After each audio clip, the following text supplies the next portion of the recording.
Very good evening बच्चों, फटाफट सभी लोग जुड़ जाइए स्टडी 91 के साथ। आज ढेर सारे प्रैक्टिस सेशन को फिर से लेकर आया हूं मैं। कल हम लोगों ने 35 क्वेश्चंस का सेट्स किया था और आप लोगों ने बहुत ही बेहतरीन उसका रिस्पांस दिया। तो आज उन्हीं सेट्स, उसी टाइप का कुछ और सेट्स लेके आया हूं आप लोग के सामने। तो फटाफट सभी लोग एक बार फटाफट जुड़ जाए, फिर सेशन स्टार्ट करते हैं। सभी लोग को वेरी गुड इवनिंग।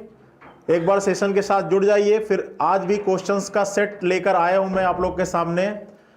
लाइव आ गया, ठीक है, मैं लाइव आ चुका हूं। चलिए सभी लोग को जय हिंद, ठीक है, वेरी गुड इवनिंग। फटाफट जुड़ जाइए सेशन के साथ। एक बार जितने लोग लाइव हैं लिंक को शेयर कर दें। एक बार जितने लोग लाइव हैं लिंक को शेयर कर दें। चलिए चलिए सेशन को स्टार्ट करते हैं और अपने पहले क्वेश्चन को लेते हैं बिना लेट किए। जितने लोग लाइव हैं फटाफट एक बार लिंक को शेयर कर दें। चलिए सभी लोग को वेरी गुड इवनिंग। चलिए पहला क्वेश्चन लेते हैं आज की क्लास का। देखिए आपकी एक सीरीज दी गई है, कह रहा है कि QAR RAS SAT TAU। तो आपको बताना है कि इस दिए गए विकल्प में इस सीरीज का कौन सा राइट आंसर होगा, ठीक है। तो देखिए इसको जब आप ध्यान से देखोगे तो आपको पैटर्न समझ में आ जाएगा कि देखिए ये Q है, ये R है, ये S है, ये T है। तो यहां पर इसके आगे अगर कंटिन्यू होगा तो सबसे पहले क्या आएगा, U आ जाएगा, ठीक है। अब देखिए A जो है वो A हर जगह कॉमन है। A यहां भी है, A यहां भी है, A यहां भी है, A यहां भी है, तो A as it is repeat हो जाएगा। अब देखिए उसके आगे क्या है, उसके आगे क्या है, R है, S है, T है, U है, तो यहां पर क्या आ जाएगा, V आ जाएगा। सारा नजरों का खेल था बस, और कुछ भी नहीं करना था। तो इस प्रश्न का राइट आंसर हो जाएगा U, A और V। Option number 1 is the right answer, ठीक है। चलिए बहुत बढ़िया, सभी लोग का 1-1 आ रहा था, बहुत बेहतरीन। चलिए अगला प्रश्न है, कौन सा शब्द अन्य से संबंधित नहीं है। कह रहा है कि कौन सा दिए गए विकल्पों में से कौन सा एक ऐसा विकल्प है जो बाकी 3 से संबंधित नहीं है। तो देखिए पहला दिया है पुस्तक, दूसरा दिया है अनुक्रमणिका, तीसरा दिया है शब्दावली और चौथा दिया है अध्याय, ठीक है। तो देखिए ये जो तीनों पार्ट हैं, अनुक्रमणिका को विषय सूची भी कहते हैं। तो ये अनुक्रमणिका, शब्दावली और अध्याय, ये जो तीनों चीज हैं वो किसके अंदर होते हैं, पुस्तक के अंदर होते हैं। तो इस प्रश्न का राइट आंसर हो जाएगा ऑप्शन नंबर 1 पुस्तक, ठीक है। बहुत बेहतरीन, सभी लोगों का आ रहा है आंसर, बहुत बढ़िया। एक बार जितने लोग लाइव हैं लिंक को शेयर कर दें, ठीक है। चलिए अगले प्रश्न पे चलते हैं। कह रहा है कि उस युग्म का चयन कीजिए जिनके बीच वही संबंध है जो संबंध मूल युग्म में है, ठीक है। अब कह रहा है कि पंखुड़ी का संबंध है किससे, फूल से है। तो आपको पता है कि फूल के अंदर क्या होती है, पंखुड़ी होती है। भाई फूलों की पंखुड़ियां होती है ना, जिनको आप कभी कभी फूल मिल जाता है तो पंखुड़ी को निकाल के फेंक देते हो, ठीक है। तो फूल किससे मिलके बनता है, पंखुड़ी से मिलके बनता है। तो देखिए वही रिलेशन इसमें देखते हैं। अब देखिए जो नमक और मिर्च है, जो नमक और मिर्च है, ये दोनों अलग अलग शब्द हैं, ठीक है। इनके बीच में कोई रिलेशन नहीं है, ठीक है। देखिए टायर और साइकिल, तो आपका यही इस प्रश्न का आंसर होगा, टायर और साइकिल। देखिए बाकी देख लीजिए तो बेस और बॉल ये दोनों अलग अलग शब्द हैं। सैंडल और शूज ये दोनों भी अलग अलग वस्तुएं हैं। नमक और मिर्च ये भी अलग अलग वस्तुएं, इनसे कोई रिलेशन नहीं है। लेकिन टायर और साइकिल, टायर से ही तो बनता है आपका साइकिल, ठीक है। तो इस प्रश्न का आंसर हो जाएगा option number 2 is the right answer. बहुत बेहतरीन, सभी लोग का बी आ रहा है। चलिए अगले प्रश्न पे चलते हैं। एक बार जितने लोग लाइव है लिंक को शेयर कर दें। चलिए आपका डाइस का क्वेश्चन आ गया। अब देखिए किस टाइप का क्वेश्चन है। तो ये डाइस की कितनी स्थिति दी गई है, 2 स्थितियां दी गई हैं। मैंने बताया था कि जब भी डाइस की 2 स्थिति दी जाएगी, मतलब आपने लूडो को स्पिन करके फेंका तो ये आया, और उसी लूडो को स्पिन करके फेंका तो ये आया। तो तो अब जब डाइस की दो स्थिति दी जाती है तो तीन कंडीशन बनती है। कौन कौन सी? या तो दोनों में एक सतह समान होगी, या तो दोनों में दो सतह समान होगी, या तो दोनों में कोई सतह समान नहीं होगी। तो जब आप ध्यान से देखोगे तो आप ये पाओगे कि दोनों में क्या कॉमन है? 6 कॉमन है। अब जो भी कॉमन होगा वहां से आपको क्लॉकवाइज क्या करना होता है? रोटेशन करना होता है। पहले में रोटेट हो गए तो 6, 4 और 5 आएगा, और दूसरे में रोटेट हो गए तो 6, 1 और 3 आएगा। तो 5 का अपोजिट 3 हो जाएगा, 4 का अपोजिट 1 हो जाएगा, और 6 के लिए कौन सा नंबर बचा? तो 6 का हो जाएगा 2। तो आपसे कह रहा है कि जब 3 ऊपर लिखा हो तो उसके नीचे कौन सा होगा? तो भाई ऊपर का अपोजिट क्या होता है? नीचे ही तो होता है। ठीक है, तो 3 का अपोजिट क्या हो जाएगा? 3 का अपोजिट 5 हो जाएगा, तो यही उसके नीचे आएगा।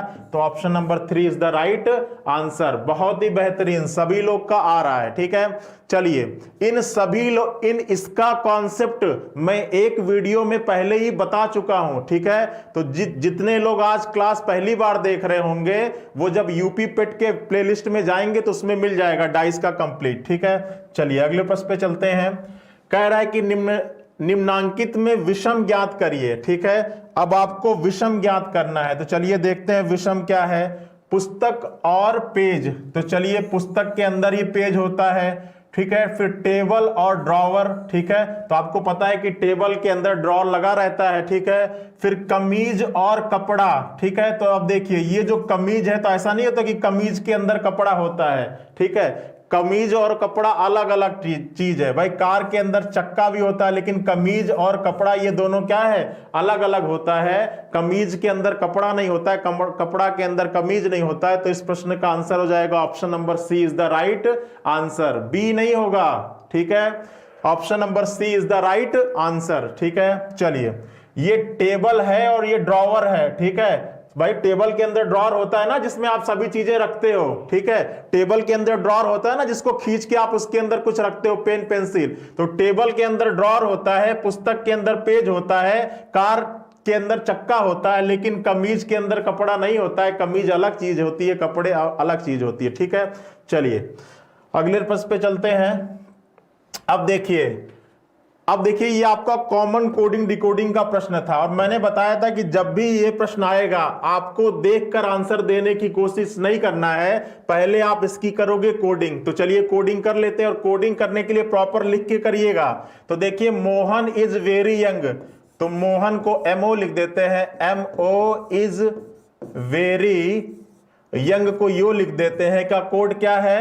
का कोड है रैट, मैट, लाइट और टाइट। ठीक है, इसको ध्यान समझिएगा, और थोड़ा सा और इधर से लिख देते हैं। ठीक है, देखिए MO इज वेरी यंग को यो लिख दिया। का कोड क्या है? रैट है, मैट है, लाइट है और टाइट है। ठीक है, फिर क्या रहा है? बॉयज। ठीक है, तो बॉयज, फिर क्या है? बॉयज में बी, यंग को क्या लिख रहे थे? यो लिख रहे थे। बॉयज में बी यो, यंग को क्या लिखते हैं? टैट लिखते हैं, सैट लिखते हैं, बैट लिखते हैं, और क्या लिखते हैं? फैट लिखते हैं। ठीक है, चलिए उसी प्रकार मोहन, तो मोहन को हम क्या लिख रहे थे? MO लिख रहे थे। मोहन में बी, और हैंडसम को हम हैंड लिख देते हैं, क्योंकि पूरा लिखेंगे तो टाइम खराब होगा। को क्या लिखते हैं? मैट लिखते हैं, फैट लिखते हैं, बैट लिखते हैं और कैट लिखते हैं। तो आपको इसका कोड निकालना है। तो चलिए सबसे पहले इसमें करनी पड़ेगी कोडिंग। चलिए फटाफट कोडिंग करते हैं। देखिए मोहन, ये MO, मोहन को मैंने शॉर्ट फॉर्म में लिखा है। बताइए मोहन कहीं और है? तो आप कहोगे सर बिल्कुल है, पहले और तीसरे में है। अब इसको एक संकेत दे देते हैं, मोहन को हमने लिख दिया सर्किल से। तो बताइए इधर कौन सा ऐसा शब्द है जो पहले और तीसरे में है? ध्यान से देख के बताइए। तो आप कहोगे सर मैट जो है वो पहले और तीसरे में है, तो अगर इसके लिए सर्किल यूज किया है तो इसके लिए भी क्या यूज करेंगे? सर्किल ही यूज करेंगे। चलिए आगे चलते हैं। इज कहीं और है तो आप कहोगे सर नहीं है। वेरी कहीं और है तो आप कहोगे सर नहीं है। यंग कहीं और है तो आप कहोगे सर यंग कहां पर? ये यो का मतलब है यंग। यंग कहां पर है? पहले और दूसरे में। तो इसको एक अलग आकृति दे देते हैं, सर्किल दे देते, सॉरी स्क्वायर दे देते हैं, तो बताइए इधर कौन सा ऐसा है जो पहले और दूसरे में है? तो जब आप इधर ध्यान से देखोगे तो आपको मिलेगा जो टैट है वो पहले और कहां पर है? दूसरे में है। ठीक है, चलिए अब आते हैं बॉयज। बॉयज कहीं और है? नहीं है। मे कहीं और है? तो आपको मिलेगा मे कहां पर है? दूसरे और तीसरे में है। अब देखिए आपने सर्किल यूज कर लिया है, आपने स्क्वायर यूज कर लिया, तो अब यूज कर लीजिए त्रिभुज। ठीक है, तो मे, अब देखिए मे और बी ये दोनों ही दूसरे और तीसरे में है, तो इसके लिए एक ही आकृति का यूज करिएगा। अब देखिए इधर भी दो ऐसे शब्द मिलेंगे जो दूसरे और तीसरे में होंगे, तो देखिए कौन कौन से दो शब्द हैं? तो एक तो बैट है और दूसरा क्या है? फैट है। तो इनके लिए होगी सेम आकृति का यूज। ठीक है, अब कोडिंग हो गई कंप्लीट। अब अपने आंसर को दीजिएगा। तो देखिए बॉयज, तो इधर क्या बचा है? बॉयज बचा है, और इधर क्या बचा है? सेट बचा है। तो बॉयज का कोड क्या हो गया? सेट हो गया। फिर मे के लिए क्या यूज किए हैं? त्रिभुज यूज किए हैं। मे बी, तो मे बी के लिए देखिए मे बी दोनों जगह त्रिभुज, तो इसका मतलब क्या हो जाएगा? इसका मतलब हो जाएगा फैट, और क्या हो जाएगा? बैट। ठीक है, उसके बाद हैंडसम, तो हैंडसम के लिए कहां गया? ये हैंडसम था ना, और हैंडसम के लिए क्या है? कैट है। अब देखिए ये आपके विकल्प में कहां पर मौजूद है? सैट, फैट, देखिए कहां पर है? सैट, फैट, बैट और कैट। तो कहीं पर है, कहीं पर दिख रहा है सैट, कहीं पर है सैट, फैट, कैट और bat. Option number 3 is the right answer. ठीक है, कोई जरूरी नहीं है कि इसका क्रम एज इट इज ही रहेगा। ठीक है, तो आपका हो गया कैट बिल्कुल, आपका हो गया फैट बिल्कुल, आपका हो गया सैट, और आपका हो गया बैट। ठीक है, तो इस टाइप के इस प्रश्नों को सॉल्व करते हैं। Option number 3 is the right answer. ठीक है, आ रही बात समझ में? हमेशा इस टाइप के प्रश्नों को ऐसे ही करना है, पहले आप लिख लीजिएगा और उसकी कोडिंग को कर लीजिएगा, और फिर देखिएगा कि कौन सा मिल रहा है। तो ऑप्शन नंबर सी होगा। ठीक है, समझ में आ रहा है ना? चलिए अगले प्रश्न पे चलते हैं। एक पासे की 3 स्थितियां दी गई हैं, तो बताना है कि बिंदु 2 के विपरीत पर कितने बिंदु होंगे। ठीक है, तो देखिए जब भी एक पासे की 3 स्थिति दी जाएगी, तो मैंने बताया था कि किसी 2 को उठा लोगे और आप पहले ये चेक करोगे कि कोई 2 कॉमन मिल रहा है कि नहीं मिल रहा है। तो उठाइए। अब देखिए जब आप चेक करोगे ना, तो आपको कोई 2 ऐसा मिलेगा ही नहीं जिसमें 2 कॉमन मिले। ठीक है, तो जब 2 कॉमन वाला से नहीं आंसर निकलेगा, तो फिर आप 1 फेस कॉमन से आंसर निकालने की कोशिश करिएगा। ठीक है, तो चलिए पहले और दूसरे में ही 1 फेस अप्लाई कर देते हैं। तो 1 फेस अप्लाई करने के लिए कॉमन वाले से क्लॉक रोटेट होते हैं, तो कॉमन वाले से क्लॉक रोटेट हो जाइए। अब देखिए ये 6 है, ये क्या है? 2 है, और ये क्या है? 4 है। और दूसरे में रोटेट होंगे तो ये क्या है? 6 है, ये क्या है? 5 है, और ये क्या था? 1। तो 4 का अपोजिट हो जाएगा 1, 2 का हो जाएगा 5, और 3 के लिए बच क्या रहा है? 6 के लिए क्या बच रहा है? 3। तो आपसे पूछ क्या रहा है? 2 का विपरीत, तो 2 का विपरीत क्या हो जाएगा? 5 इज द राइट आंसर। ठीक है, ऑप्शन नंबर 3 5। बहुत ही बढ़िया, सभी लोग को आप बिल्कुल राइट आंसर आ रहा है। ठीक है, चलिए जितने लोग लाइव हैं एक बार लिंक को शेयर कर दो भाई। ठीक है, चलिए क्या कह रहा है? पुस्तक पन्ने। ठीक है, तो पुस्तक किससे मिलके बनता है? पन्नों से मिलके बनता है भाई। कई पेज जब आपस में जुड़ते हैं तभी तो वो किताब बनाते हैं। तो पुस्तक किससे मिलके बनता है? पन्नों से मिलके बनता है। उसी प्रकार महाद्वीप किससे मिलके बनता है? बताओ, क्या जंगल से मिलके बनता है? क्या जल से मिलके बनता है? क्या देश से? तो बिल्कुल भाई, कई देश मिलते हैं तो वो महाद्वीप का निर्माण करते हैं। तो इस प्रश्न का आंसर हो जाएगा option number C is the right answer. ठीक है, सभी लोगों का बिल्कुल क्लियर है ना? चलिए बहुत बेहतरीन। ठीक है, चलिए अगले प्रश्न पे चलते हैं। चलिए हमारे यहां पेट के लिए मॉक टेस्ट चल रहा है। ठीक है, तो जिन लोगों ने पेट के लिए अप्लाई किया होगा उन लोगों का एग्जाम 20 को है, तो उसके पहले उनकी तैयारी किस लेवल की हो रखी है ये जानने के लिए हमारे ऐप पर जाकर इसके मॉक टेस्ट को परचेज कर सकते हैं। ठीक है, बहुत ही बेहतरीन ऑफर चल रहा है इस समय। चलिए अब अगला कह रहा है कि निम्न 4 में से 3 किसी प्रकार एक समान है और कौन सा विषम है। तो देखिए पहला क्या है? उदास और आशामय, तो ये एक दूसरे का क्या है? विपरीत है। उदास और आशामय तो एक दूसरे का क्या है? विपरीत है। आनंदित और अति आनंदित, ठीक है, ऊंचा और विशाल, पगडंडी और पथमार्ग, तो ये दोनों एक दूसरे से रिलेटेड हैं और जो ऑप्शन नंबर 1 है वो एक दूसरे का क्या है, विपरीत है। तो इस प्रश्न का आंसर हो जाएगा option number 1 is the right answer. Clear है ना? ठीक है, तो 9वें का क्या हो जाएगा, option number 1 is the right answer. ये दोनों वर्ड एक दूसरे के विपरीत हैं और ये सारे वर्ड एक दूसरे के क्या है, प्रोमोटिव वर्ड है। ठीक है, चलिए अगले चलते हैं। कह रहा है कि एक विशिष्ट कोड भाषा में मास्टर को लिखा जाता है 682145। देखिए कह रहा है कि एक विशिष्ट कोड भाषा में मास्टर को क्या लिखा जाता है, MASTER, मास्टर को लिखा जाता है 682145। ठीक है, उसी कोड भाषा में STAMP, स्टैंप को लिखा जाता है 21869। तो आपको बता रहा है कि पेस्ट को क्या लिखा जाएगा। ठीक है, पेस्ट को क्या लिखा जाएगा। तो देखिए पहले आपको पहचानना होगा कि ये इसके प्लेस वैल्यू पर आधारित प्रश्न है या कॉमन कोडिंग का आधारित प्रश्न है। तो आप देख लीजिए दोनों में कोई एक कॉमन वर्ड चेक कर लीजिएगा। अब देखिए ए यहां भी है, ए यहां भी है और दोनों का कोड क्या है, 8 है। तो ये क्लियर हो गया कि इसमें जो भी लेटर है उसका कोड उसके नीचे लिखा है। तो आप डायरेक्टली देखकर यहां से उतार दीजिए। देखिए P का कोड क्या हो जाएगा, 9 हो जाएगा, A का कोड क्या हो जाएगा, 8 हो जाएगा, S का कोड क्या हो जाएगा, 2 हो जाएगा, T का कोड क्या हो जाएगा, 1 हो जाएगा और E का कोड क्या हो जाएगा, E का कोड हो जाएगा 4। तो 98214। ठीक है, option number 2 is the right answer. सभी लोग का आ रहा है? चलिए चलिए, बहुत ही बेहतरीन। ठीक है, चलिए अगले प्रश्न पे चलते हैं। यदि K का अर्थ है गुणा, ठीक है, चलिए तो अप्लाई करना शुरू करते हैं। क्या कह रहा है, 44। ठीक है, M का अर्थ है क्या, घटाना, 44 M का अर्थ है घटाना, ये 24 हो जाएगा। K का अर्थ है क्या, K का अर्थ है गुणा, K का अर्थ है गुणा, 56।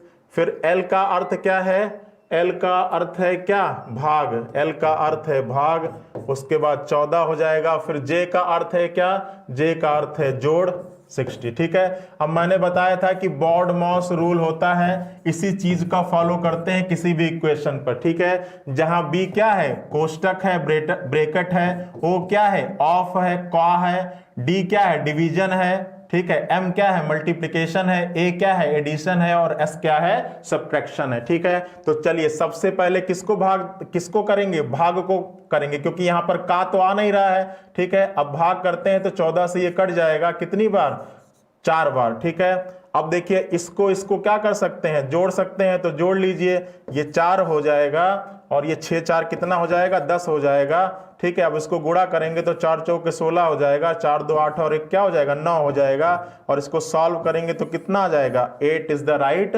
Answer, option number C. Clear है? चलिए सभी लोग का 8 आ रहा है ना? चलिए, जिन लोगों का 8 आ रहा है वो बिल्कुल सही है। ठीक है, बॉड मॉस का अप्लाई करना है। B का मतलब ब्रैकेट, O का मतलब का, D का मतलब डिवीजन भाग, M का मतलब क्या, यहां पे मैं लिख देता हूं। ठीक है, आपका बॉड मॉस रूल होता है, O का मतलब होता है ब्रैकेट कोष्टक, O का मतलब हो जाएगा का, D का मतलब होगा डिवीजन, M का मतलब मल्टीप्लिकेशन, A का मतलब जोड़ और S का मतलब सब्ट्रैक्शन। ठीक है, ब्रैकेट में कोई भी ब्रैकेट हो सकता है, मैंने एक इंडिकेशन के रूप में बना दिया। ठीक है, चलिए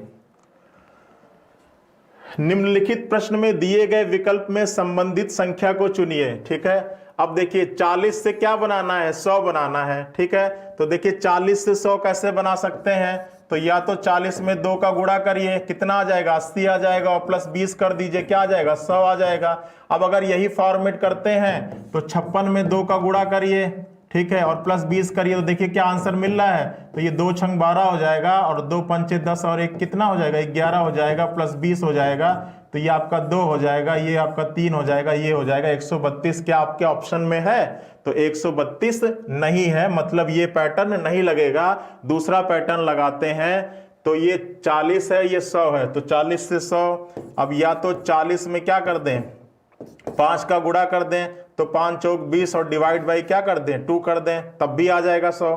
ठीक है, तो वही काम यहां भी करते हैं। 56 में क्या कर दें, 56 में 5 का गुणा कर दें और डिवाइड बाई 2 कर दें। ठीक है, तो इसको करेंगे तो 5 छक 30 आ जाएगा, 55 25 आ जाएगा, और ये 28 आ जाएगा डिवाइड बाई 2, तो ये आ जाएगा 140। क्या आप 140 है? बिल्कुल है। Option number 1 is the right answer, 140। ठीक है, जिन लोगों का 140 आ रहा है वो बिल्कुल सही है। ठीक है, चलिए बहुत बेहतरीन। चलिए अगले प्रश्न पे चलते हैं। निम्नलिखित प्रश्न में दिए गए विकल्पों में से विषम शब्द को पहचानना है। ठीक है, अब देखिए इसमें आपसे कह रहा है कि एक विषम है। ठीक है, मतलब किसी तीन पर एक पैटर्न लग रहा होगा, एक ऐसा होगा जिसपे कोई पैटर्न नहीं लग रहा होगा। तो क्या होगा इस प्रश्न का आंसर? फटाफट बताइए सभी लोग, क्या होगा इस प्रश्न का आंसर? बताइए क्या होगा, क्या पैटर्न लग रहा है? 4-1 से 2-2 बनाना है। ठीक है, 6-3 से 9-3 बनाना है। ठीक है, तो कैसे होगा? चलिए सभी लोग को वेरी गुड इवनिंग। एक बार सेशन को शेयर कर दो भैया, एक बार सेशन को शेयर कर दीजिए जितने लोग लाइव हैं। ठीक है, चलिए अब देखिए इसको अगर आप पहचानोगे तो ध्यान से देखोगे तो 4 × 1 बराबर होता है 2 × 2। ठीक है, अच्छा अब इसको अगर चेक करोगे तो 6 × 3 क्या बराबर है 9 × 3 के? तो ऐसा बिल्कुल नहीं है। ठीक है, अब देखिए अगर इसको चेक करिए तो क्या 8 × 2 बराबर है 4 × 4 के? तो बिल्कुल है। क्या 8 × 3 बराबर है 6 × 4 के? तो बिल्कुल है। तो कौन सा नहीं है? Option number 2 is the right answer. ठीक है, जिन लोगों का ऑप्शन नंबर 2 आ रहा है वो एकदम क्या है? सही है। ठीक है, क्लियर है। चलिए चलिए अगले प्रश्न पे चलते हैं। बहुत ही बेहतरीन, कह रहा है कि 4:10 पर घंटे और मिनट के सुई के बीच कितना न्यून कोण होगा? ठीक है, 4:10 पर। अब देखिए अगर मैं आपसे ये घड़ी बनाऊं, ठीक है, और क्या टाइम दे रहा है? 4:10। ठीक है, तो ये आपके घंटे की सुई होगी। तो ये अगर 4:10 पर होगी तो ये आपका 4 पर होगा, और 10 मिनट की बात कर रहा है तो ये आपका कितने पर होगा? ये आपका कितने पर होगा? ठीक है, कुछ इस टाइप से होगा 4:10 पे। तो देखिए 4:10 पर जो आपका एंगल बज रहा होगा ये 2 एंगल होगा, एक तो एंगल ये होगा और एक एंगल ये होगा। ठीक है, अब देखिए अगर डायरेक्ट आपको अप्लाई करना हो, ठीक है, डायरेक्ट आपको अप्लाई करना हो तो कैसे अप्लाई करते हैं? तो देखिए आपका फॉर्मूला होता है कि दोनों सुइयों के बीच में अगर कोण निकालना हो तो एंगल बराबर होता है 60H difference 11M divide by क्या? 2। ठीक है, आपका फॉर्मूला होता है 60H difference 11M divide by 2, जहां पर H क्या है? आवर है, M क्या है? मिनट है। ठीक है, मिनट है, और ये जो साइन है वो किसको शो करता है? अंतर को शो करता है। ठीक है, मतलब इतने वैल्यू का मान कभी भी निगेटिव नहीं आएगा, हमेशा क्या आएगा? पॉजिटिव आएगा। चाहे अगर ये वैल्यू अधिक होगा तो इसमें से इसको माइनस कर दीजिएगा, और अगर ये वैल्यू अधिक होगा तो इसमें से इसको क्या कर दीजिएगा? माइनस कर दीजिएगा। ठीक है, तो चलिए अब निकालते हैं इस पे फॉर्मूला अप्लाई करके।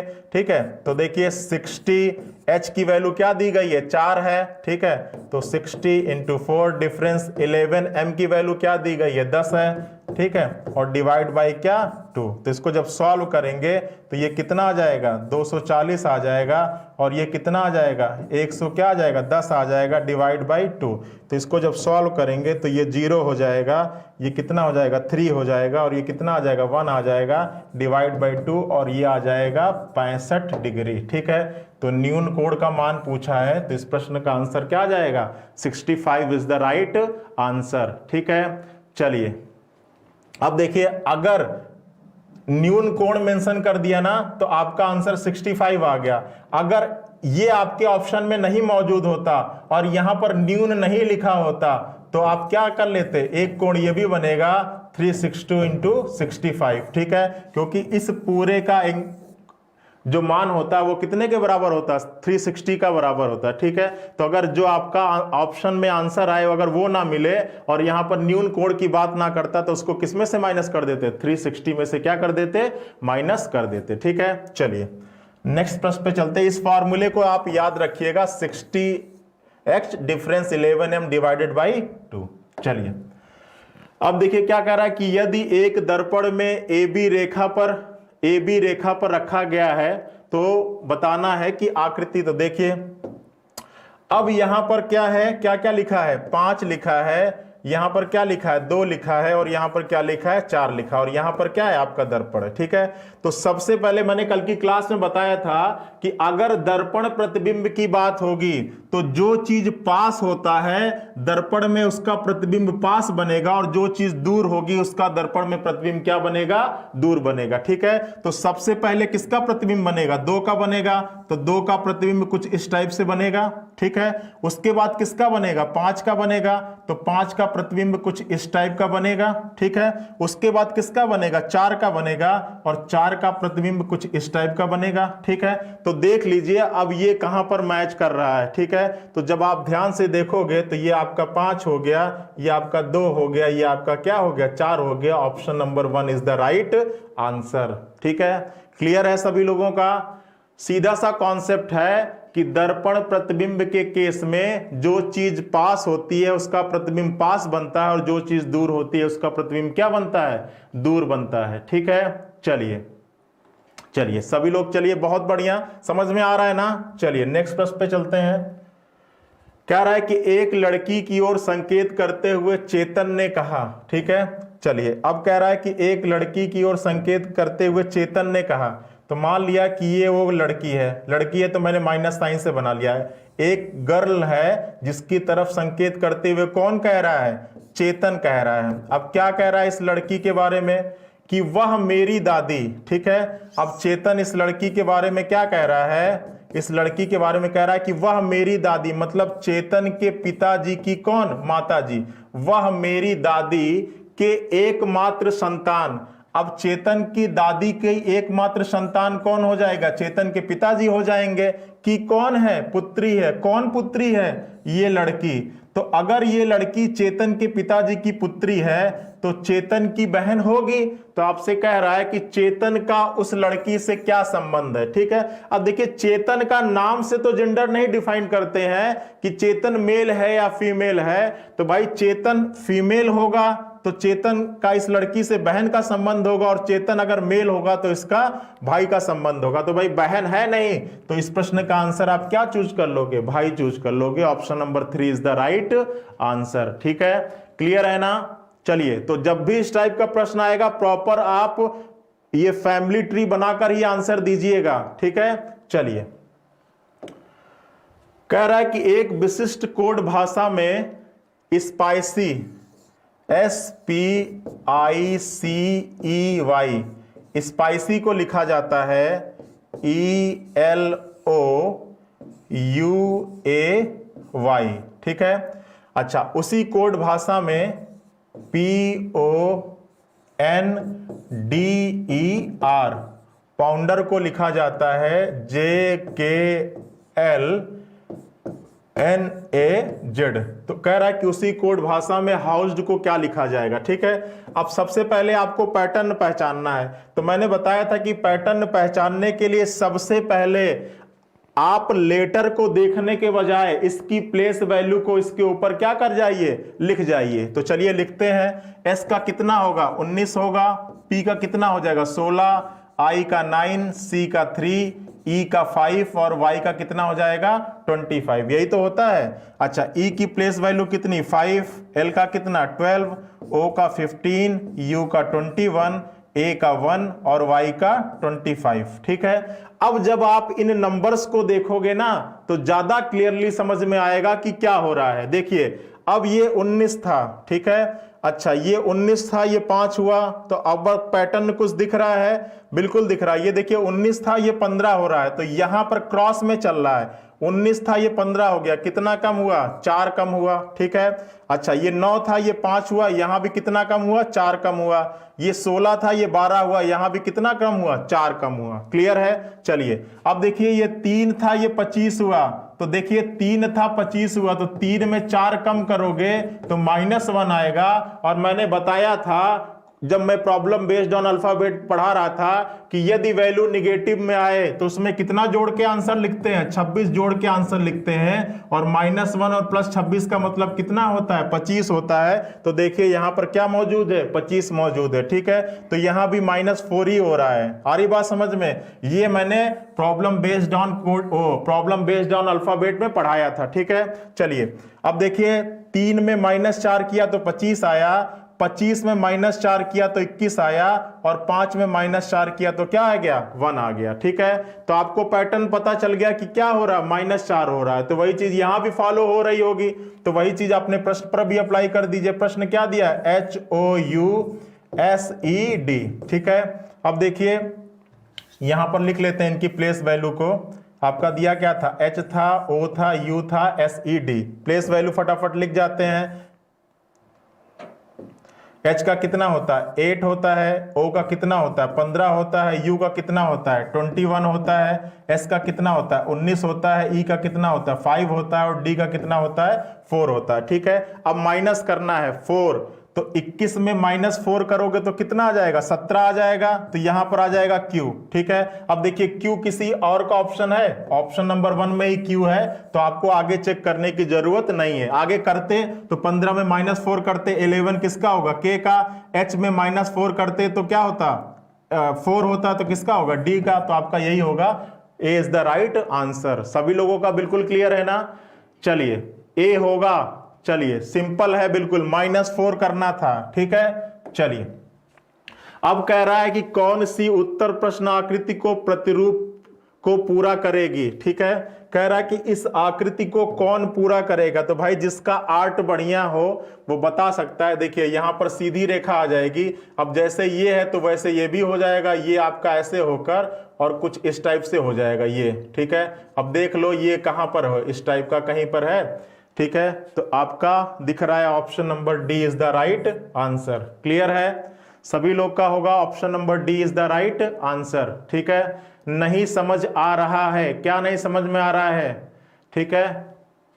चलिए कुछ समझने, कुछ इसमें समझना ही नहीं है, ठीक है। देखिए आपसे पूछ रहा था कि इसको पूरा करना है, तो भाई जिस तरीके से ये है, ये ऐसे था तो इसी की इधर लग गया, तो यहां पर भी ऐसे बढ़ जाएगा, और जैसे ये है तो उसी तरह ये आपका ये भी हो जाएगा, ठीक है। तो इसमें कौन सा है, सीधा सीधा दिख रहा है डी है, इसमें क्या समझना है, ठीक है। चलिए दे गुरुदेव क्लियर नहीं है, क्या नहीं क्लियर है बच्चा? चलो देखो अब कह रहा है कि 18-12 का संबंध 126 से है, ठीक है। फिर आपसे क्या कह रहा है कि 19-22 का संबंध 408 से है। उसी प्रकार 23 और 36 का संबंध किससे होगा, ठीक है। तो चलिए 18 और 12 से 126 कैसे आएगा, तो चलिए अगर करते हैं 18 और 12, तो देखिए 18 दूना के कितना होता है 36, और 18 एकम 18, 19 20 21 आया 216, लेकिन है कितना 126। 18 दूना के 36 हो जाएगा, और 18 में 18 एकम 18 हो जाएगा, और 18, ठीक है, ये आ गया 216, ठीक है। चलिए और ये है 126। अच्छा अगला क्या है 19 और 22, तो क्या हो जाएगा 19 दूना के 38 हो जाएगा, और 19 दूना के 38 हो जाएगा, और 38 और 3 कितना हो जाएगा, तो 39 40 और 41, ठीक है। तो यहाँ पर आ गया 418, ठीक है। तो देखिए यहाँ पर आ रहा है 216, यहाँ पर आ रहा है 418, ठीक है। तो यहाँ पर कहाँ पे, अब देखिए 418 से तो 408 मिल जाएगा, 10 माइनस करेंगे तो ये हो जाएगा आपका 408। तो वही पैटर्न यहाँ पे लगता है, 18 दूना के क्या हो जाएगा 36 हो जाएगा, और 18 एकम 18 हो जाएगा, तो 19 20 और 21 आ जाएगा 216, और यहाँ पर है 126, ठीक है। अगर अच्छा वो पैटर्न लगाते तो 23 बचाओ, तो इसमें क्या होगा, इसको अगर सॉल्व करोगे तो 3 छक 18 हो जाएगा, और 3 तिरिका 9 और 1 10 हो जाएगा। इसको सब सॉल्व करोगे तो 2 छंग 12 हो जाएगा, 2 तिहाई के 6 1 7 हो जाएगा, ये 8 हो गया, ये 2 हो गया, और ये 8 हो जाएगा, ठीक है। अगर ये पैटर्न लगाते तो 828 माइनस 10 करने पे कितना आता, 818 आता, ठीक है। 818 आपके ऑप्शन में है, option number 2 is the right answer. लेकिन ये पैटर्न क्यों नहीं लग रहा, 18 दूना के 36 हो गया, 3 आ गया, और 18 एकम 18, 19 20 और 21, ये आपका 126 नहीं होगा, ये आपका 206 होगा। ठीक है, ये आपका 206 होगा। ठीक है, चलिए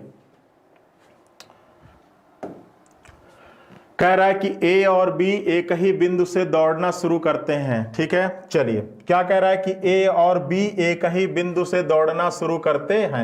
मान लिया कि ये वो बिंदु है। ठीक है, और थोड़ा सा लेते हैं, मान लिया कि ये वो बिंदु है जहां से ए और बी क्या करते हैं, दौड़ना शुरू करते हैं। फिर कह रहा है कि ए पश्चिम की ओर। अब अगर ये कॉपी पर है तो ये आपका पूरब होता है, ये आपका पश्चिम होता है, ये आपका उत्तर होता है, और इधर आपका क्या होता है, दक्षिण होता है। ठीक है, चलिए अब कह रहा है कि ए पश्चिम की ओर 3 किलोमीटर चलता है। चलिए अब ए पश्चिम की ओर चला, कितना किलोमीटर चलता है, 3 किलोमीटर चलता है। मान लिया पहुंच गया इस बिंदु पर। ठीक है, फिर कहता है वह दक्षिण की ओर मुड़ा और कितना चलता है, 5 किलोमीटर। चलिए मान लिया कि दक्षिण की ओर मुड़ा और कितना चलता है, 5 किलोमीटर चलता है, और पहुंच गया इस बिंदु पर। ठीक है, फिर वह अपने दाईं ओर मुड़ता है और कितना चलता है, 7 किलोमीटर चलता है। अब वह दाईं ओर मुड़ा। अब देखिए कोई व्यक्ति दक्षिण में होगा ना, दाएं मुड़ने को बोला जाएगा तो आप अपने बाएं हाथ की तरफ चलाइएगा। कितना चलता है, 7 किलोमीटर चलता है, और पहुंच गया इस बिंदु पर। ठीक है, चलिए अब बी की कहानी कह रहा है, बी कितना चलता है, बी दक्षिण में 1 किलोमीटर चलता है। अब इसी बिंदु से, भाई दोनों कह रहा था ना कि दोनों एक ही बिंदु पर है, अब इसी बिंदु से बी चला, कितना चला, दक्षिण में 1 किलोमीटर चला। अब देखिए ये 5 है तो उसी के हिसाब से 1 चलाइएगा, 1 किलोमीटर चला, और फिर वह अपने दाएं मुड़ा और कितना चला, 10 किलोमीटर। अब देखिए 3 ये है और ये 7 ये है, तो 7 और 3 क्या होगा, 10 होगा। मतलब ये जब चलेगा, ये चलेगा, ये कितना चला था, ये 1 किलोमीटर था, और जब ये चलेगा तो 10 किलोमीटर चलने के बाद ये दोनों बिंदु एक सीध में होगा, क्योंकि 7 और 3 कितना होता है, 10 होता है, और ये भी, और 7 और ये 3 है। ठीक है, तो कह रहा है कि ए की स्थिति बी, ए की स्थिति से, ठीक है, तो देखिए ये ए की स्थिति थी और ये बी की स्थिति थी, कि तो ए की स्थिति से बी कहां है, तो देखिए ए की स्थिति से बी कहां है, तो ये किधर है, उत्तर दिशा में है। कितना किलोमीटर, तो ये टोटल कितना है, 5 है, और ये कितना है, 1 है, तो ये कितना हो जाएगा, 5 माइनस 1 कितना किलोमीटर, 4 किलोमीटर। ठीक है, तो आपका आंसर आ जाएगा 4 किलोमीटर, किधर, उत्तर।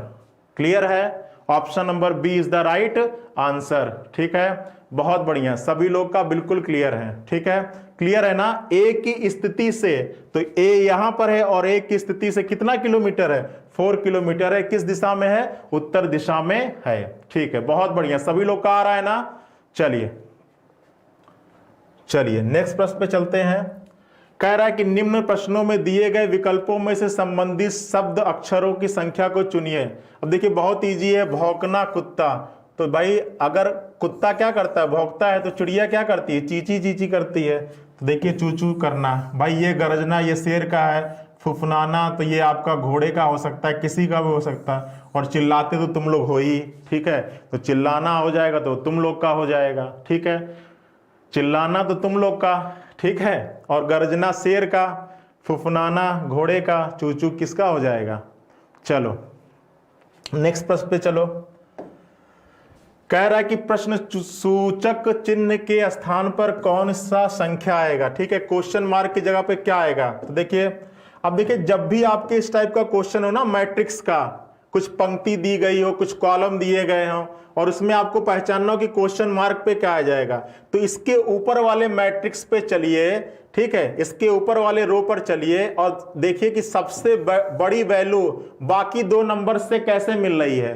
तो बताओ ये 40 अगर 19 और 21 से प्राप्त करना हो तो कैसे प्राप्त करोगे, तो कहोगे सर बिल्कुल सिंपल है, 19 और 21 को जोड़ दीजिए तो क्या आ जाएगा, 40 आ जाएगा। तो वही काम यहां भी कर लीजिए, 35 प्लस 40, तो ये क्या आ जाएगा, 4 3 7 4 75 इज द राइट आंसर। ठीक है, क्लियर है ना, बहुत ही इजी सा है। ठीक है, हम तो खुद शेर हैं। ठीक है, शेर तो हो ही तुम लोग। चलिए निम्नलिखित प्रश्नों में अन्य तीनों में जो भिन्न है उसे चुनिए। ये 4 विकल्प दिया गया है और इसमें कह रहा है कि वह एक कौन सा विकल्प है जो बाकी तीनों से क्या है, भिन्न है। ठीक है, तो प्लेस वैल्यू, मैंने बताया था कि प्लेस वैल्यू आपको याद होनी चाहिए। ठीक है, चलिए लिख जाइए, H का क्या होता है 8, L का क्या होता है 12, और P का क्या होता है 16, J का क्या होता है 10, n का क्या होता है 14 और r का क्या होता है 18, ठीक है। e का क्या हो जाएगा 5, i का क्या हो जाएगा 9 और n का क्या हो जाएगा 14 और g का क्या हो जाएगा 3, सॉरी c का क्या हो जाएगा 3, g का 7 और l का क्या हो जाएगा 12। अब देखो यहां पर क्या हो रहा है +4 और यहां पर भी क्या हो रहा है +4, यहां भी क्या हो रहा है +4, यहां भी +4, यहां भी क्या हो रहा है +4 और यहां भी क्या हो रहा है +5, ठीक है। यहां पे क्या हो रहा है +4 और यहां पे क्या हो रहा है +5, ठीक है।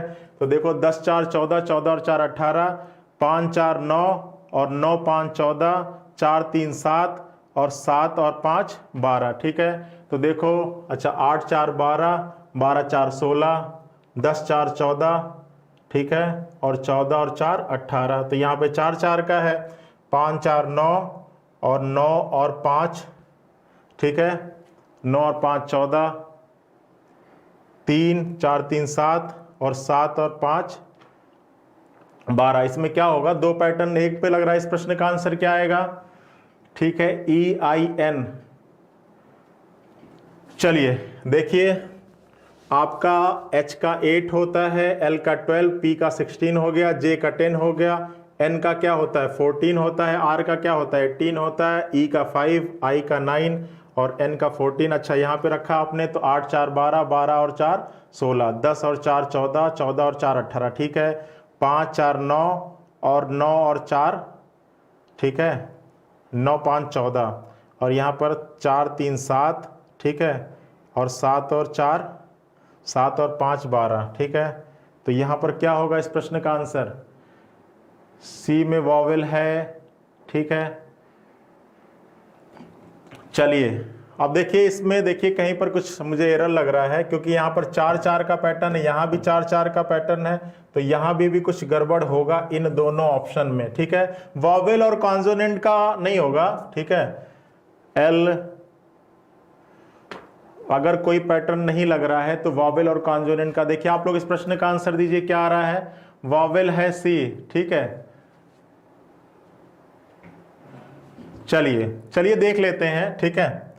प्लेस वैल्यू तो सही है ना, ई का 5, आई का 9 और एन का 14, तो 5 और 4 9 और 9 और 5 14। चलिए इसको वॉवेल के अकॉर्डिंग अगर करोगे तो ऑप्शन नंबर सी लगा सकते हैं। प्लेस वैल्यू आप लोग एक बार चेक कर लीजिएगा, ठीक है। चलिए अब देखिए बीएड प्रवेश परीक्षा, आपका पता है कि प्रवेश परीक्षा आ गई है 6 तारीख को, किसी को अपने आप को भी इवेलुएट करना होगा तो आप चेक कर लीजिएगा। चलिए अगला प्रश्न कह रहा है किसी निश्चित कोड भाषा में 851 को क्या कहा जाता है, इस तरह का क्वेश्चन मैंने बता दिया है। अच्छा मीठा फल कहा जाता है। दूसरा कह रहा है 783 को क्या कहा जाता है, अच्छा लाल गुलाब कहा जाता है, ठीक है। फिर क्या कह रहा है 341 को क्या कहा जाता है, गुलाब और फल कहा जाता है। तो आपसे कह रहा है कि निम्न भाषा में मीठा का क्या कोड होगा, तो फटाफट कोडिंग कर दीजिए।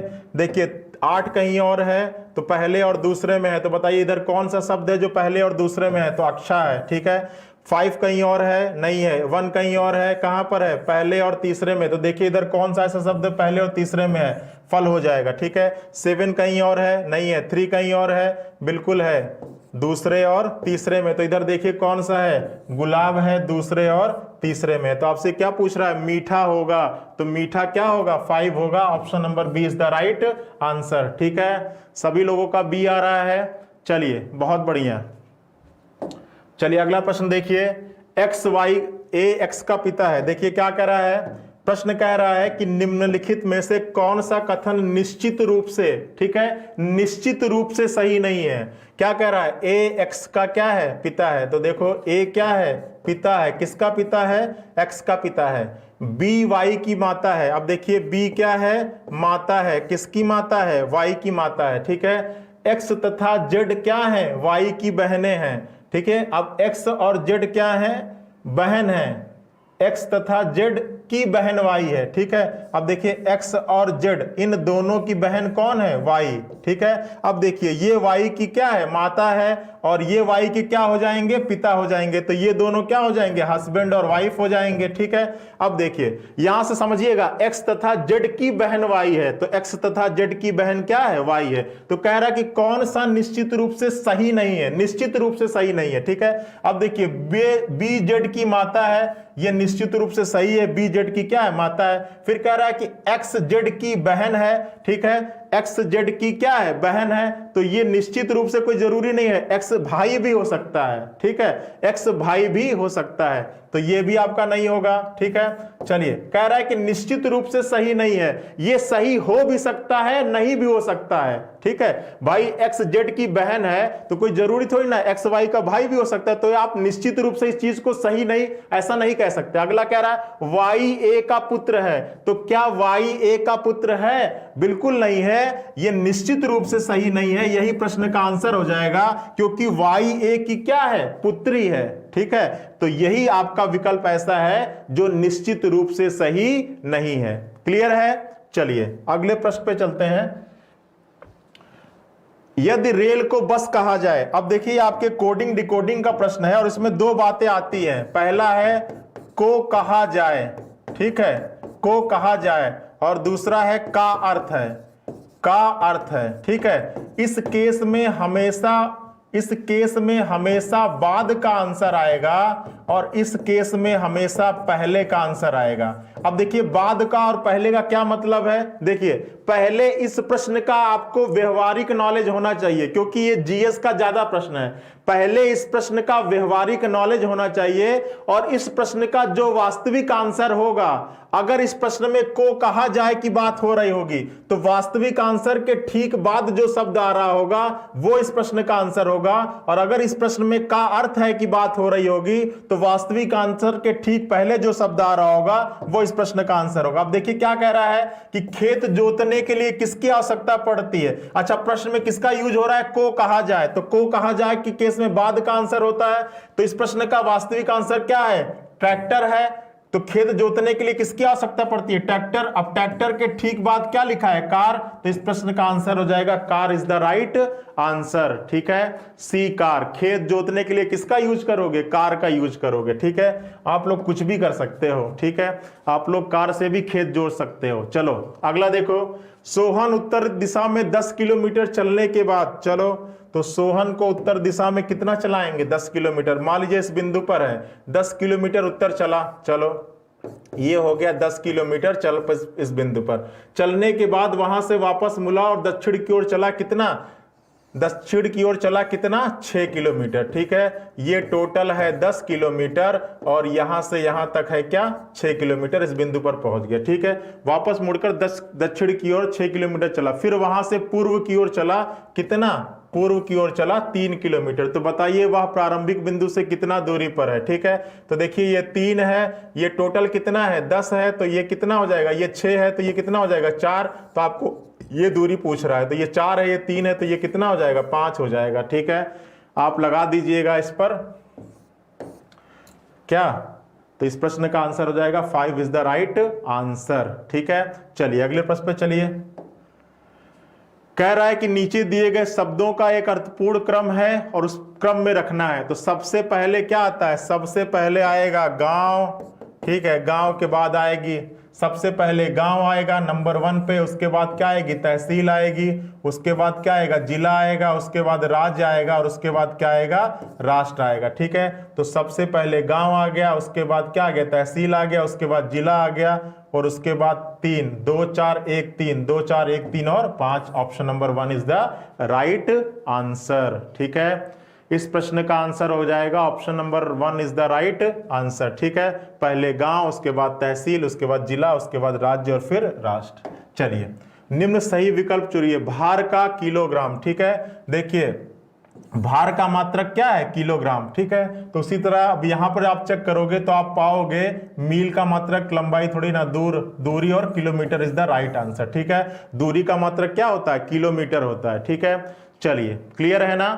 यहां पर एक दोनों क्या है, ये यूनिट है और ये इसका क्या है, ये इसका मात्रक है और ये आपकी वैल्यू है। ठीक है, अब देखिए क्या है, यदि आज बुधवार हो तो आगामी रविवार के 25 दिन बाद, मान लीजिए किसी दिन रविवार है, ठीक है, और इसके 25 दिन बाद पूछ रहा है, ठीक है, तो किसका भाग देंगे? 7 का भाग देंगे, क्या लेंगे? शेष लेंगे, ठीक है। अगर पहले की तारीख दी गई है, बाद का पूछ रहा है, तो आप उसको क्या कर देते हैं? जोड़ देते हैं। रविवार में 4 दिन जोड़ दीजिए तो क्या आ जाएगा? गुरुवार आ जाएगा, ठीक है। सोम, मंगल, बुध और गुरु, बृहस्पतिवार इज द राइट आंसर, ठीक है। यदि आज रविवार है तो इसके 25 दिन बाद, तो 25 दिन बाद 7 का भाग दीजिए। जब भी 7 का भाग देंगे, रिमाइंडर लेंगे, कितना आएगा? 4 आएगा, और इसमें 4 क्या कर देंगे? जोड़ देंगे, ठीक है। तो बृहस्पतिवार इज द राइट आंसर, ठीक है। अब देखिए क्या कह रहा है कि यदि आकृति में त्रिभुज गांव के युवाओं को, ठीक है, अब देखिए गांव का युवा, ठीक है, गांव का युवा कौन है? त्रिभुज है। त्रिभुज के अंदर कौन कौन आ रहा है? 1 आ रहा है, 7 आ रहा है, 6 आ रहा है, और कौन आ रहा है? 5 आ रहा है, ठीक है। देखिए गांव का युवा त्रिभुज में है तो 1, 7, 6, 5, ठीक है। दूसरा कह रहा है वर्ग शिक्षित को, शिक्षित, शिक्षित कौन है? जो वर्ग में आ रहा है। कौन कौन आ रहा है? 6, 5, 4, 3, मतलब 3, 4, 5 और 6, ये क्या है? शिक्षित है। किस में आ रहे हैं? वर्ग में आ रहे हैं। और वृत्त में कौन आ रहा है? बेरोजगार युवक, ठीक है, बेरोजगार युवक किस में आ रहे हैं? वृत्त में आ रहे हैं, ठीक है। वृत्त में कौन कौन आ रहा है? तो 2 आ रहा है, 4 आ रहा है, 5 आ रहा है, 7 आ रहा है, ठीक है। जब भी आपका वेन आरेख का क्वेश्चन होगा तो आपका एग्जाम ऑनलाइन आता है, तो आप इस वैल्यू को लिख लीजिएगा अपने रफ शीट पर, और जैसे ही आप इस वैल्यू को लिखेंगे ना, आपको इस फिगर को देखने की जरूरत नहीं पड़ेगी। आप इसी वैल्यू के आधार पर अपने आंसर को दे सकते हैं। आपको अब इस फिगर को देखने की जरूरत नहीं है। बस यह है कि इस वैल्यू को सही से नोट करिएगा, ठीक है। चलिए अब देखिए क्या कर रहा है। गांव में शिक्षित बेरोजगार युवाओं की संख्या को दर्शाता है। गांव में शिक्षित बेरोजगार, तो कहने का मतलब यह है कि ऐसे पर्सन को लेना है जो इन तीनों में होगा। कह रहा है ना कि गांव में शिक्षित, तो गांव में युवक कैसे हो? शिक्षित और बेरोजगार। तो देखो कौन सा ऐसा नंबर है जो तीनों में आ रहा है, तो आप पाओगे 1, क्या तीनों में आ रहा है? नहीं। 7 आ रहा है? नहीं। 6 आ रहा है? नहीं। 5 आपका तीनों में आ रहा है, तो option number 1 is the right answer, ठीक है। तो जब भी आपका ऑनलाइन एग्जाम होगा तो आप बार बार फिगर को मत देखना, रफ शीट पर ये वैल्यू लिख देना, और इस फिगर का काम हो गया खत्म। आप अपने आंसर को इसको देकर निकाल लेना, ठीक है। अब देखिए अगला प्रश्न क्या कह रहा है। अगला प्रश्न कह रहा है कि गांव में शिक्षित युवाओं को दर्शाता है। अब देखिए गांव में शिक्षित युवाओं को, ठीक है, तो देखिए ऐसे को देखना जो इन दोनों में आए। गांव में शिक्षित युवा, तो देखो इन दोनों में कॉमन कौन कौन सा है, तो आप पाओगे कि 6 और 5 यहां भी है, 6 और 5 यहां भी है। तो इस प्रश्न का आंसर हो जाएगा गांव में, सॉरी देखिए एक प्रश्न क्या कह रहा है कि गांव में शिक्षित युवाओं को दर्शाता है। तो देखिए गांव में शिक्षित युवा कौन कौन सा हो जाएगा? 6 और 5, तो यहां पर आ जाइए 5 और 6 इज द राइट आंसर, ठीक है। केवल उसी से आपका आंसर निकल जाएगा। देखिए अगला क्या कह रहा है, गांव के बाहर शिक्षित बेरोजगार युवाओं को दर्शाता है, ठीक है। गांव के बाहर, ठीक है, तो देखिए गांव के बाहर, तो गांव को हटा दीजिए, अब केवल शिक्षित बेरोजगार, तो इसमें जो इसमें गांव में आ रहे होंगे उसको हटा दीजिएगा। तो देखिए 5-6 गांव में है, 5-6 गांव में, तो गांव के बाहर कौन बचे? 3 और 4। अब 3 और 4 में देखिए कि कौन बेरोजगार है, तो आपका कौन बेरोजगार है? केवल 4 है। तो इस प्रश्न का आंसर हो जाएगा केवल 4, ठीक है। Option number 3 is the right answer, ठीक है। तो कहने का मतलब यह कि जब भी उस टाइप का प्रश्न आएगा आप अपने रफ शीट पे क्या कर लीजिएगा? लिख लीजिएगा, ठीक है। तो आपको फिगर देखने की जरूरत नहीं पड़ेगी। चलिए अगला कह रहा है कि 34 विद्यार्थियों की कक्षा में विनोद बाईं ओर से 5वें स्थान पर और रीना, अच्छा ये क्वेश्चन नंबर 34 है भैया, ठीक है। चलिए अब देखिए 2 लोग हैं, विनोद है और कौन है? रीना है। तो आप 2 टेबल बना लीजिए, पहले विनोद को रखिए और दूसरे रीना को, और आपका मन करेगा तो आप पहले रीना को रख सकते हैं, बाद में विनोद को रख सकते हैं, ठीक है। अब जिसकी रैंक है उसको इसके नीचे लिखिए। फिर कह रहा है कि कक्षा में विनोद बाईं ओर से चौथे स्थान पर है, 5वें, तो विनोद के नीचे लिख दिया क्या? 5वां। और रीना दाईं ओर से चौथे स्थान पर है, 18, तो रीना के नीचे लिख दिया 18। यदि वे दोनों अपना स्थान बदल लें तो विनोद बाईं ओर से चौथे स्थान पर आ जाता है, 7वें पर आ जाता है, ठीक है। तो कह रहा है कि पंक्ति में कितने विद्यार्थी हैं? अब देखिए, जब भी इस टाइप का प्रश्न आएगा ना एग्जाम में, तो आपके 3 प्रश्न बनते हैं, तीनों को मैं बता दे रहा हूं कैसे सॉल्व करोगे। पहला प्रश्न आपसे यह कहता है कि बताइए नई स्थिति में रीना की रैंक क्या होगी। तो इसको कैसे निकालते हैं, तो आपको देखिए ये वैल्यू निकालनी है ना, तो सबसे पहले आपको देखोगे कि इस 5 से ये वैल्यू कैसे मिलेगी। तो आप कहोगे सर कि 5 में कितना जोड़ देंगे तो ये 18 आ जाएगा। तो आप कहोगे सर 5 में 13 जोड़ दीजिए तो 18 आ जाएगा। तो 7 में भी क्या जोड़ दीजिएगा, 13 जोड़ दीजिएगा, तो नई स्थिति में रीना की रैंक मिल जाएगी। तो नई स्थिति में रीना की रैंक कितनी होगी, 20 होगी। ठीक है, लेकिन आपसे ये प्रश्न नहीं पूछ रहा, आपसे कह रहा है कि टोटल कितने लोग हैं। मैं आपको बता दिया कि अगर ऐसा प्रश्न आ जाता कि नई स्थिति में रीना की रैंक क्या होगी, तो आप उसको इस प्रकार निकालते हैं। अब देखिए टोटल निकालने के लिए क्या करोगे, तो टोटल निकालने के लिए आपको तिरछा जोड़ना होगा। या तो इन दोनों को जोड़ के -1 कर दीजिएगा, और या तो इन दोनों को जोड़ के -1 कर दीजिएगा, आपका आंसर वही आएगा। ठीक है, तो चलिए हम 7 और 18 को जोड़ के -1 कर देते हैं। ठीक है, तो 18 और 7 25, 18 और 7 कितना हो जाएगा, 25 हो जाएगा, और यहाँ पे -1 करना है। ठीक है, -5 नहीं, -1, तो -1 करेंगे तो कितना आ जाएगा, 24 इज द राइट आंसर। ठीक है, तो तिरछा जोड़ना होता है, या तो इन दोनों को जोड़ के -1 कर दीजिए, या तो इन दोनों को जोड़ के -1 कर दीजिए। 20 और 25 -1 कितना हो जाएगा, 24 हो जाएगा। ठीक है, समझ में आया। चलिए, तो ये डायरेक्ट करने का तरीका होता है जब भी इस टाइप के प्रश्न आते हैं। चलिए लास्ट प्रश्न पे चलते हैं आज की क्लास के। कह रहा है कि 5:30 से 6 बजे के बीच किस समय घड़ी की सुइयां समकोण बनाती हैं। ठीक है, तो देखिए इसका फॉर्मूला क्या होता है, इसका फॉर्मूला होता है आपका m बराबर 2/11 H1 × 30 प्लस माइनस एंगल। ठीक है, अब यहां पे समकोण की बात कर रहा है, तो एंगल की वैल्यू कितनी हो जाएगी, 90 हो जाएगी, और 2 मान आएगा आपका। ठीक है, तो यहां पर 2/11 H1 की वैल्यू, अब देखिए 5:30 से 6 के बीच में ना, तो सबसे पहले आप 5 से 6 के बीच में निकालिए। ठीक है, तो देखिए H1 की वैल्यू हो जाएगी 5 × 3 प्लस 90 हो जाएगा, और दूसरा आ जाएगा 2/11 5 × 3 माइनस 90। अब इसको सॉल्व कर दीजिए, सीधा सा है, 2/11 हो जाएगा। इसको जब सॉल्व करेंगे तो 5 तिहाई कितना हो जाएगा, 15 हो जाएगा, प्लस 90 हो जाएगा, और इसको जब सॉल्व करेंगे तो ये कितना आ जाएगा, 5 तिहाई 15, 150 माइनस 90। ठीक है, अब इसको जब सॉल्व करेंगे आप तो 150 और 90 कितना आ जाएगा, 240 आ जाएगा, और 240 का जब दुगना करेंगे तो आपका कितना आ जाएगा, 240 डिवाइड बाई 11, और इसको जब सॉल्व करेंगे तो 90 15 60, और ये आ जाएगा 120/11। ठीक है, अब इसको जब सॉल्व करेंगे आप तो ये कितना आ जाएगा, जल्दी से बताइए फटाफट, 0, ये 8, और ये 4/11। ठीक है, और इसको जब सॉल्व करेंगे तो ये आपका आ जाएगा 11 चौक 44 हो जाएगा। ठीक है, 4 आएगा, 0 उतारेंगे, 11 तिहाई 33, 7/11। ठीक है, और इसको जब सॉल्व करेंगे तो 11 एकम 11, 0, और ये 10/11। ठीक है, तो देखिए अब आपसे कह रहा था कि 5:30 और 6 बजे के बीच में। ठीक है, तो देखिए ये जो वैल्यू आएगी ये 5:10 सही 10/11 मिनट। ठीक है, तो ये वैल्यू तो 5:30 बजे से पहले ही आ जाएगी। ठीक है, 5:10 सही 10/11 मिनट, मतलब 5:10 से अधिक,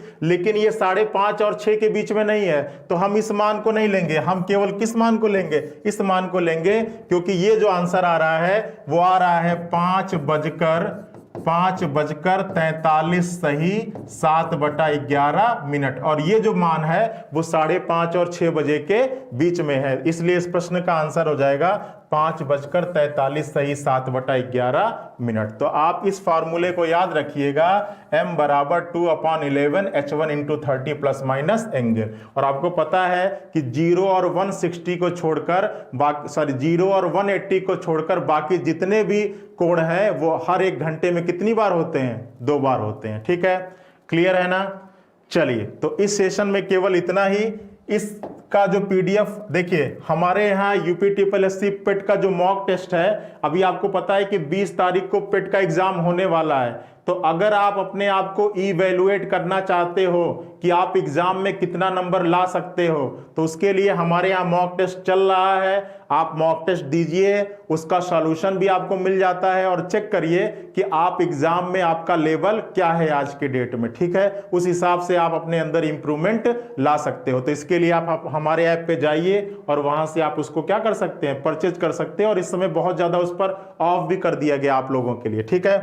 चलिए, और इस शीट का, इस आपके क्वेश्चन सीट का अगर पीडीएफ चाहिए होगा तो टेलीग्राम चैनल पे आप ज्वाइन कर लीजिएगा, आपको पता होगा किस नाम से है, ठीक है। जितने लोग नए हैं वो नोट कर लेंगे, रीजनिंग बाय रवि सर के नाम से है, रीजनिंग बाय रवि सर के नाम से है। तो आप टेलीग्राम पे हमारा इस सीट का, इसका आज के सेट का पीडीएफ मिल जाएगा आपको, ठीक है। चलिए, आज के लिए इतना ही, मिलते हैं कल नए सेशन के साथ। तब तक आप लोग अपनी तैयारी को जारी रखिए।